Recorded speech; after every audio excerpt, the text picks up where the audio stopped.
Bom, olá a todos. Então, hoje eu vou dar continuidade com mais um outro tema, né, que está relacionado com a psicoterapêutica, também com a psicologia, e que tem uma ligação com as apresentações anteriores, especialmente no que diz respeito ao sentido existencial, e que vai também ter um outro link com a psicofísica, como nós vamos ver.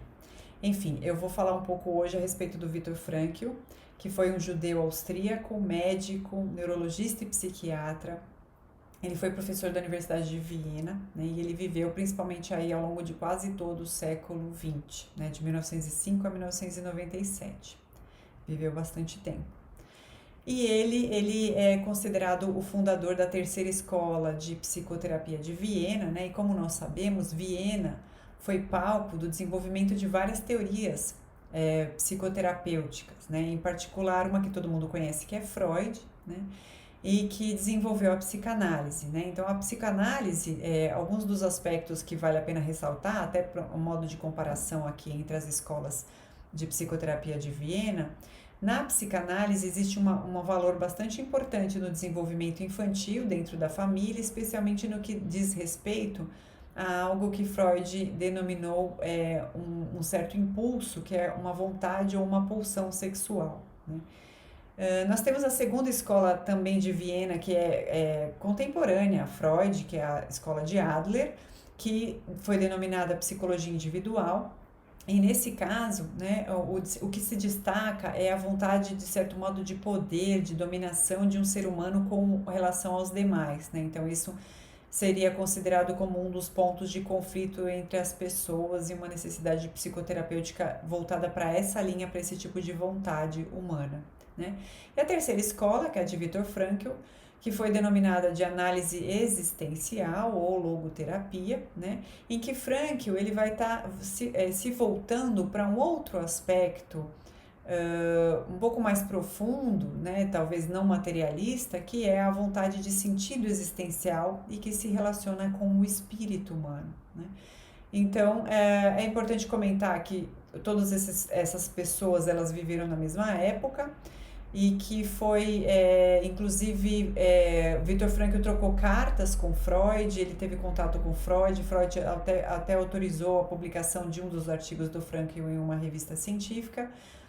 Enfim, ele chegou também a frequentar a escola de Adler, e depois, porque ele percebeu que os pontos de vista dele eram diferentes, ele acabou saindo e criando a sua própria escola, e que vai então ter esse aspecto aí mais espiritual, né? Enfim, vale a pena comentar alguns aspectos biográficos do Viktor Frankl, e em particular a influência religiosa que ele teve aí na sua vida pessoal, que exercia uma influência no modo como que ele fazia a sua vida profissional, né? Ele era uma pessoa bastante inteligente, muito dinâmica, uma pessoa também perfeccionista, trabalhava bastante, não perdia tempo com nada, aproveitava cada instante do tempo. Também era uma pessoa bem humorada, né? E inclusive ele era um esportista, e é curioso comentar que ele gostava de alpinismo, e até depois de bastante idade ele decide fazer aulas de voo, aprender a pilotar, né? Então ele era uma pessoa bastante ousada, dinâmica e interessada em coisas novas, né? Mas por outro lado, ele era também uma pessoa, ele mesmo se considerava uma pessoa bastante emotiva, né? Uma pessoa que era bastante sensível, né? Ele considerava que herdou isso da sua mãe, né? Que era uma pessoa bastante sensível, né? Enfim, esses aspectos biográficos que eu estou comentando são basicamente tirados de dois livros, né? Um deles é Um Psicólogo no Campo de Concentração, Em Busca de Sentido, que é um dos primeiros, o primeiro livro dele, depois do campo de concentração. E o outro é um livro já quase perto da sua morte, que é O que Não Está Escrito em Meus Livros, né? Enfim, eu li vários livros dele, porque o assunto, o Viktor Frankl e a sua análise existencial, especialmente do ponto de vista filosófico, foi tema do meu trabalho de conclusão da pós-graduação que eu fiz em Filosofia e Existência, né? Então, por isso que eu tive contato com ele, né? E me interessou particularmente no que diz respeito à dor e ao sofrimento, porque é o escopo do trabalho do Viktor Frankl, especialmente na sua dedicação aí com as pessoas que estavam sofrendo e que precisavam de psicoterapia, que tem a ver com a minha linha profissional. Enfim, além disso, acho que vale a pena comentar que existe um outro ponto de aproximação entre a minha dinâmica profissional e o Viktor Frankl, que é o fato de ele ter tido bastante contato com a psicologia experimental de Fechner, né? E se nós lembrarmos, eu cheguei a comentar que Fechner é aquele cientista que desenvolveu toda aquela linha de pesquisa psicofísica e que era baseado em uma visão um pouco mais profunda a respeito do contato que o espírito teria com o corpo, né, com esse psicofísico, para experimentação do sensível, né? Então, é por isso que existe um ponto de contato, nós vamos perceber nos pensamentos do Frankl que tem bastante relação entre a psicofísica e as ideias do Frankl. Enfim, ele foi um crítico ao psicologismo, ao sociologismo, ao biologismo, ao patologismo e tantos outros ismos que nada mais são do que formas materialistas reducionistas de enxergar as coisas, né? Que acabam não tendo uma visão ampla e uma profundidade que o Viktor Frankl sentia necessidade e que foi isso que ele foi buscar, desenvolvendo uma própria teoria. Então, o que ele acabava observando? Né? Que havia sempre uma tentativa de reduzir as coisas a pequenos aspectos e principalmente do ponto de vista material, né? E ele via nos seus pacientes que não bastava isso, que precisava ter uma visão mais ampla. E eu falo ele via nos pacientes porque existe uma coisa que tem que deixar bem clara, é que ele já tinha uma carreira, um desenvolvimento de carreira e um trabalho bastante interessante, de renome, antes de ir para o campo de concentração. De certo modo, ele mesmo diz que o campo de concentração concretizou, talvez, ou permitiu para ele a experimentação pessoal e a observação de coisas que ele já tinha como ideias, que ele já notava antes, então da própria prática profissional dele. É claro que essa experiência vai dar uma profundidade, né, e de certo modo uma comprovação dos pensamentos que ele tinha anteriores, mas é importante salientar que as ideias e a teoria já vinham antes da sua prática profissional como médico, né, como médico, especialmente na área da psiquiatria. Acho que vale a pena também comentar, né, que um aspecto importante, né, que influenciou ele bastante foi o amor e a família, os valores, né, eu falei da proximidade da questão religiosa, mas acho que vale a pena falar da família, a ligação que ele tinha, não somente com a sua esposa, porque ele era casado fazia 1 ano quando ele foi para o campo de concentração, mas ele também era muito ligado nos seus pais, né. E aí tem um fato interessante na vida dele, que ele chegou a pedir um visto americano para sair da Áustria, nessa época tão complicada do nazismo, né, porque existia a perseguição aos judeus, que nós já conhecemos, e mesmo quando o visto americano saiu, ele tinha uma dúvida muito grande se ele deveria ir ou não, ele sentia dentro dele que ele não deveria ir, talvez de certo modo. E a certeza veio quando um dia uma certa sinagoga, né, que tinha sido destruída e que havia sobrado só um pedaço, uma pedra, onde havia uma letra hebraica relacionada aos 10 mandamentos, né? E quando ele foi olhar para isso, e ele justamente pensando nessa questão da dúvida dele, aquela letra ela estava relacionada ao mandamento do honrar pai e mãe para que seus dias se prolonguem aqui na Terra. E quando ele viu isso, foi a conclusão dele de que ele deveria realmente ficar, né? Foi a decisão que ele tomou, ficar. Então isso nos mostra a profundidade que era de fato a vida religiosa dele na sua vida, né? No seu dia a dia. E acho que um outro aspecto que também vale a pena comentar, que foi antes dele entrar no campo de concentração, é que ele também ajudou já antes a salvar muitas pessoas, muitos judeus que tinham doenças mentais e que estavam sendo condenados à morte, à eutanásia, pelos nazistas. Então, ele às vezes alterava o diagnóstico, falsificava o diagnóstico, ou então ele contava com a ajuda de alguns outros médicos para salvar pessoas que estavam sendo condenadas à morte, né? Então, eu acho que isso também vale a pena comentar, que é antes do campo de concentração. Enfim, ele acabou sendo de fato aprisionado, né, de 42 a 45 do século XX, né? E lá é que ele foi, então, de fato, experienciar algumas coisas que nós vamos poder falar. Não sei se vai caber aqui nessa primeira apresentação, mas eu pretendo fazer outras continuando esse assunto, né? Porque é um assunto longo e bastante interessante. Bom, enfim, quando ele chegou no campo, ele tinha escrito um livro, né? E justamente com as teorias que ele tinha a respeito dessas coisas. Ele levou esse manuscrito numa esperança de que ele ia conseguir salvar, mas os guardas tomaram dele e ele teve esse manuscrito destruído. E um dos objetivos dele, talvez um dos sentidos dele sobreviver ao campo de concentração, era poder escrever aquele livro, conseguir escrever aquele livro. Então ele passava vários momentos anotando em papéis, em tudo que ele podia, as ideias que ele tinha, ou retomando os conhecimentos que ele já tinha desenvolvido para poder escrever o livro. Então, esse foi talvez um dos sentidos que o motivava a querer um dia escapar daquilo, né?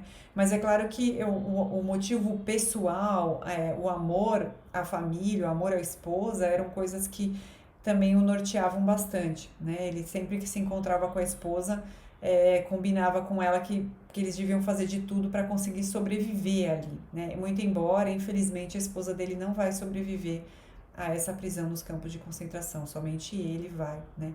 E esse amor aos pais foi bastante especial nessa experiência, porque ele pôde ajudar o pai dele, que estava morrendo e tinha dor, e o Viktor Frankl tinha conseguido levar uma ampola de morfina, ele era médico, como eu falei, e ele conseguiu ajudar o pai dele a se aliviar da dor aí nos seus momentos finais de vida. E ele também sempre encontrava a mãe, sempre dava um beijo nela, nunca sabia se aquele ia ser o último momento, né? E ela acaba morrendo nas câmaras de gás de Auschwitz. Enfim, ele realmente acabou concretizando, de certo modo, aquilo que ele sentiu que tinha que fazer, né? E ele tinha os seus objetivos, então as suas motivações para conseguir sobreviver a tudo aquilo, né? Eu acho interessante alguns aspectos que são, por exemplo, mostrar o quanto o Viktor Frankl valoriza a individualidade humana, que eu acho que é algo que está bastante na essência dos valores judaico-cristãos, que se baseiam aí nessa livre-arbítrio, nessa vontade individual de se aproximar de Deus e de realizar a obediência aos mandamentos e de conseguir, desse modo, mostrar a obediência a Deus, o amor a Deus e dedicar-se ao amor ao próximo, né? Então, os dois mandamentos básicos, segundo Jesus Cristo, né? O resumo de todos os 10 mandamentos, então, o amor a Deus e o amor ao próximo, né? E ele realizava isso, né? A gente pode perceber que ele buscava realmente fazer isso, então isso é algo que se destaca, né? E o valor é individual, tanto é que quando termina tudo aquilo, né? Ele é contra as condenações coletivas, então vamos condenar todos os soldados nazistas, ele acreditava que não, porque ele tinha visto em comportamento individual de alguns guardas uma vontade de querer ajudar os judeus, uma proteção às vezes em algumas situações, algum tipo de ajuda. Ele acreditava que alguns deveriam ser perdoados, né? Então isso mostra um aspecto interessante também da visão que vai estar na visão dele, nas ideias dele, como nós vamos ver. Então essa individualidade do ser humano, né? Então o seu escopo foi entender e ajudar as pessoas na questão da dor e do sofrimento, na superação e na compreensão da dor e do sofrimento, né? E aqui vale a pena citar o Nietzsche, que é uma situação que o próprio Frankl faz, que é a frase de Nietzsche que diz que quem tem um porquê supera qualquer como, suporta qualquer como. Então, se eu tenho uma razão para a minha vida, uma motivação profunda, um porquê de eu estar vivo, uma razão que, no final das contas, a razão última, essa razão espiritual, né, essa ligação com a vontade de Deus, de eu estar aqui, de ser especial para Ele.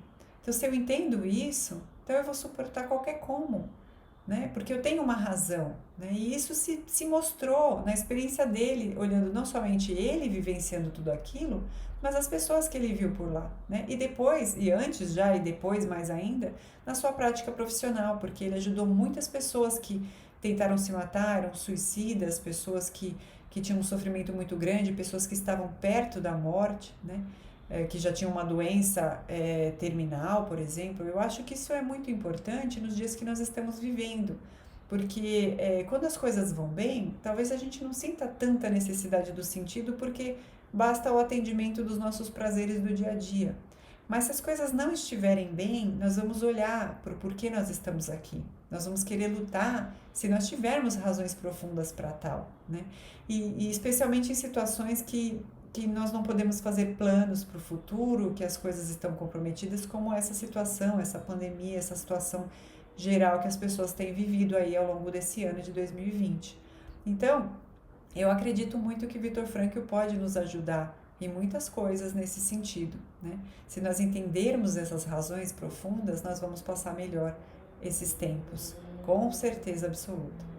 Enfim, então, talvez o ponto principal, né, para a superação da dor e do sofrimento, para a compreensão do sofrimento na nossa vida, é essa motivação para a vida, a motivação que nos leva a viver. E essa motivação, ela não é algo superficial. Então, eu não passo o meu ano trabalhando porque eu sei que eu vou ter uma viagem que eu marquei no final do ano. Isso não é uma motivação profunda. A motivação para a vida é algo muito mais profundo, ela está ligada naquele eu espiritual pela definição ontológica do Viktor Frankl. Então, é o nosso espírito que nos ancora no ser.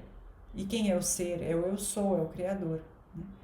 E cuja falta, então, se eu tenho esse desligamento do porquê eu existo, se eu não tenho uma razão para existir, se eu fui me aproximando cada vez mais de um animal, por exemplo, eu vou ter um fator que vai gerar neurose, que na denominação do Viktor Frankl é a neurose noogênica, que é uma neurose provocada pela falta de sentido.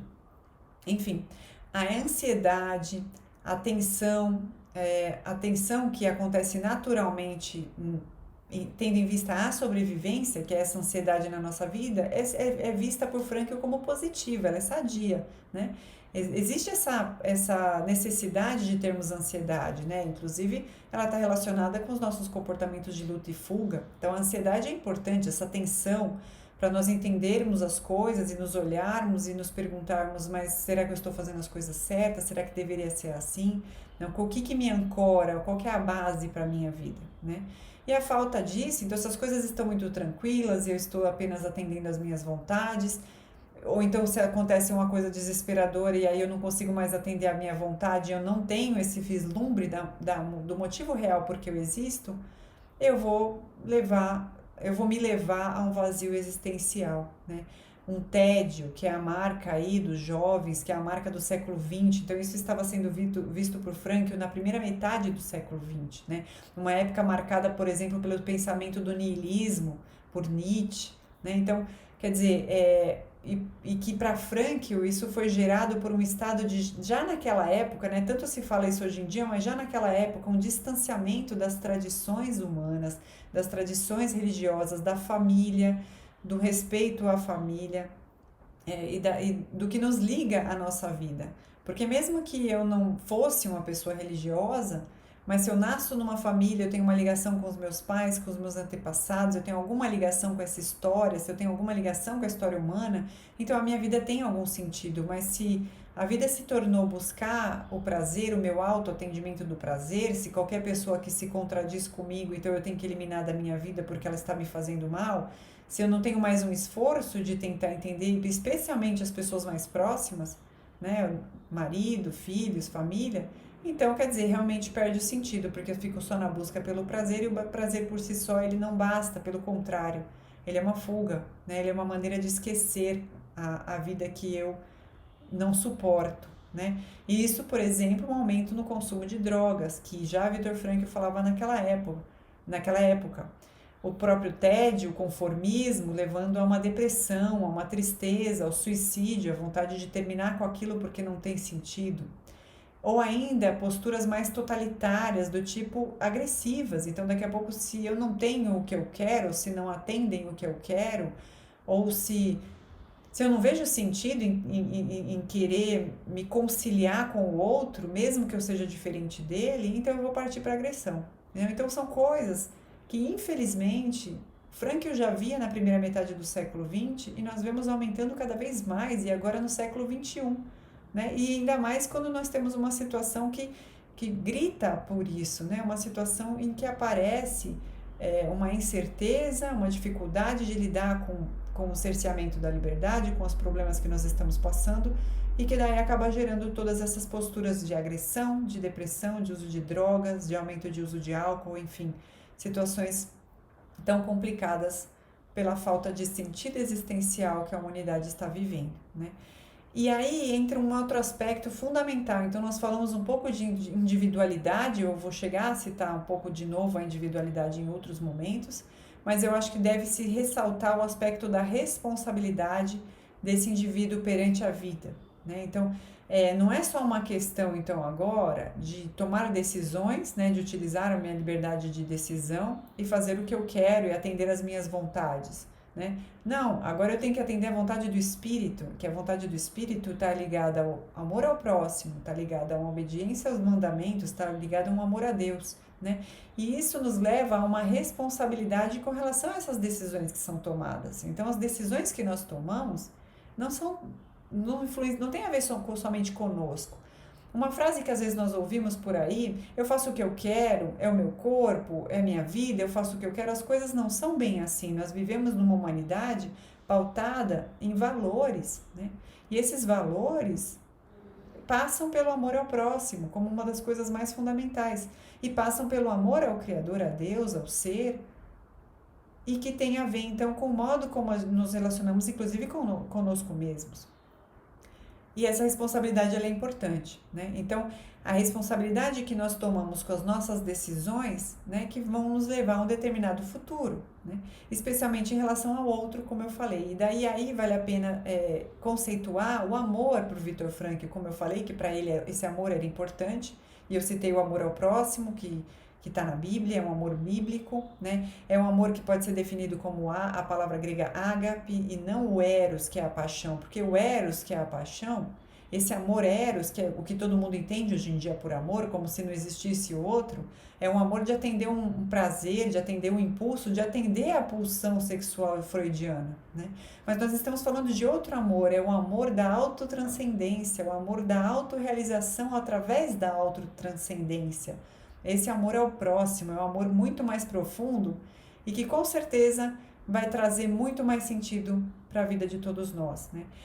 Na própria definição de Freud, o amor ali, o amor de Freud, esse amor eros, é um amor destrutivo, né? Eu me destruo naquilo, é um amor que se relaciona com outra denominação de Freud, que é a pulsão de morte, né? Quer dizer, é uma destruição através daquela paixão.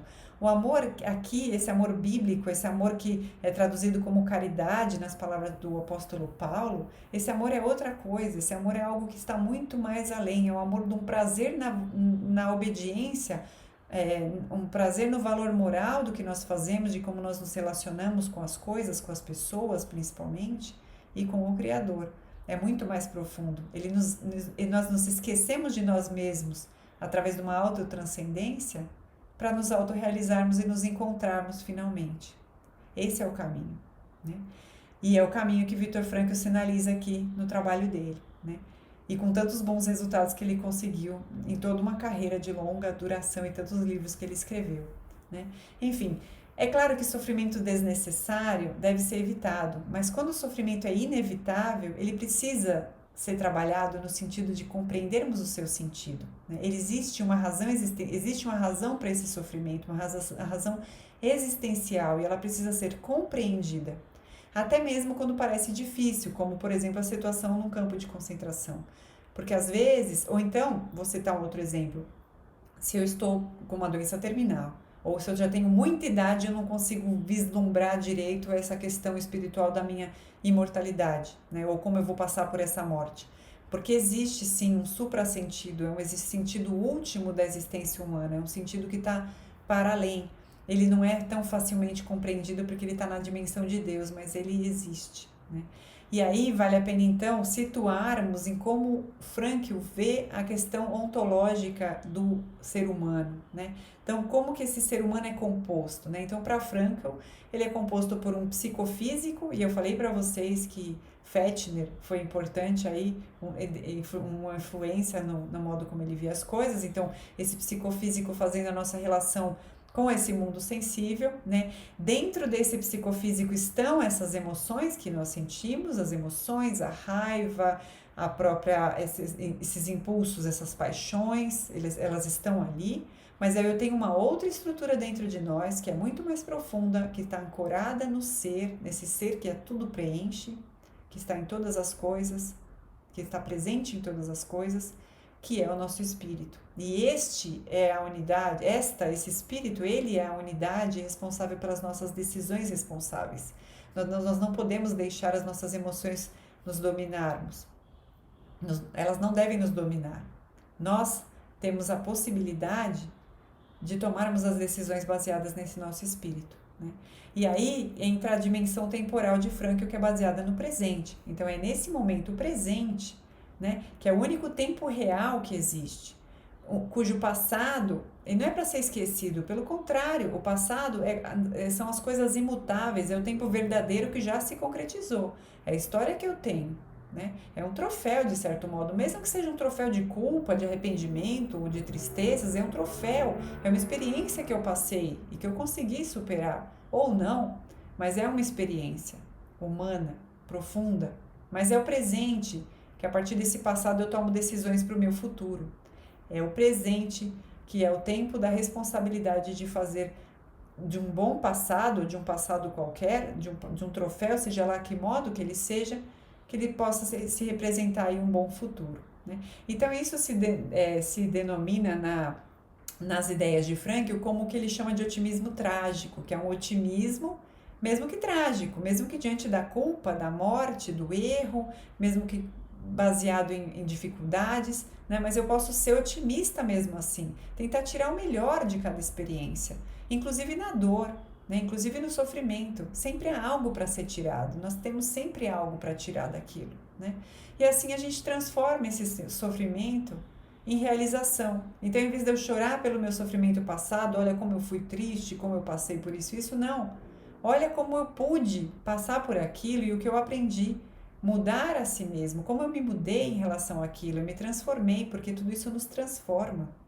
A gente aceita o aspecto transitório da vida que é para todos, nós não devemos esquecer isso. E podemos lidar muito bem com isso, né? Fazendo as nossas escolhas responsáveis, sabendo que um dia nós vamos terminar nessa nossa vida, né? E o nosso sentido vai se concretizar no fim, porque nós sabemos que para entender o sentido de uma história temos que lê-la até o fim. E enquanto nós estamos nessa história, parece difícil visualizar de fato esse sentido existencial, mas é possível termos vislumbres disso, né?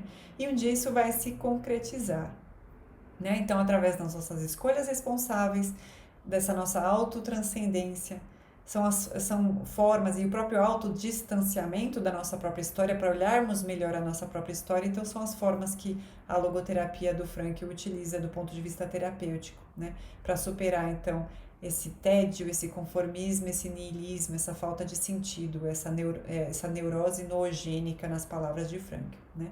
Então, nós percebemos que apesar de haver um coletivo, cada um de nós é único, né? Nós somos únicos, né? E isso é o que nos faz especiais, né? Esse humanismo verdadeiro de Frankl, um humanismo existencial verdadeiro, não materialista, não reducionista, ele reconhece essa complexidade que nós temos como um ser complexo, repleto de possibilidades que nós podemos escolher, mas que precisam dessa nossa responsabilidade profunda para que nós possamos fazer o que é de melhor para nós mesmos e para todos que estão ao nosso entorno. Porque às vezes os sentidos da vida não são grandes coisas, às vezes são sentidos que parecem singelos, mas que são em relação à nossa família, por pessoas que passam pela nossa vida. São tão simples, parecem, mas não são, porque isso é o que nos faz individuais, né? Então, Frankl ele vai fazer um apelo à ética, um apelo à missão e à responsabilidade de cada indivíduo, né? E através desse apelo à ética chegar aí a uma verdadeira consciência moral, que eu pretendo falar um pouco mais em outras apresentações, né? Então, é o dever ser, então quem nós devemos ser, né? Para sermos bons seres humanos, né? Mas o que nós podemos ser, né? Dentro dessa flexibilidade que temos de nos realizarmos, um ser responsável, né? Enfim, a dignidade da pessoa e o seu valor único vão se manifestar na nobreza de como nós vivemos, na nobreza de como nós sofremos e, finalmente, na nobreza de como nós morremos. Um pouco a cada dia, enfim, mas sempre pautados por esse sentido existencial profundo que, de fato, vai nos tornar especiais. Então, é isso que eu tinha para dizer hoje. Agradeço a atenção e até mais.